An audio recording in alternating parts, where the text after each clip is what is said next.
Hai, aku punya cerita kecil untukmu.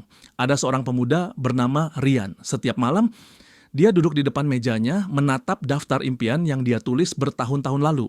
Dan setiap hari pula, dia merasa tidak semakin dekat kemanapun. Semakin dia berusaha berubah, semakin dia merasa gagal. Sampai suatu hari, dia menceritakan kegelisahannya kepada Aldo. Aldo hanya tersenyum kecil dan berkata, Rian, kamu tidak perlu berubah besar. Mulailah dengan menjadi 1% lebih baik setiap hari. 1%? Mana mungkin ada perubahan dari angka sekecil itu? Aldo mengangkat sebuah gelas lalu berkata, air ini tidak mendidih dalam 1 detik. Ia memanas perlahan. Dan kamu tidak melihat perubahannya sampai akhirnya air benar-benar mendidih. Perkataan itu menancap. Malam itu, untuk pertama kalinya, Rian tidak membuat target besar. Dia hanya menuliskan satu hal kecil yang bisa dia lakukan besok.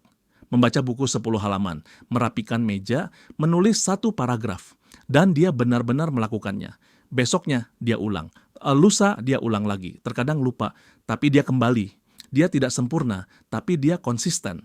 Hari demi hari, Rian mulai melihat perubahan kecil yang tidak dia rasakan sebelumnya. Mejanya lebih rapi, kepalanya lebih tenang, kebiasaannya perlahan berubah.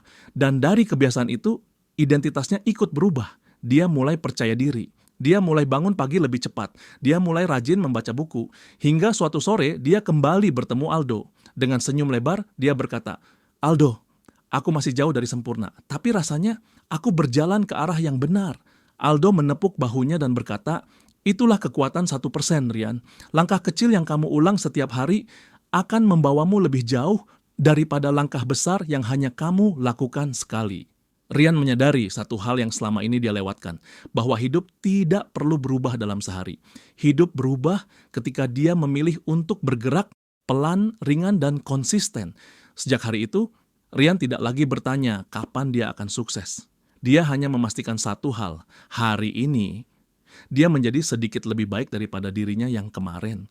1% saja, karena dari 1% itulah hidupnya mulai berubah.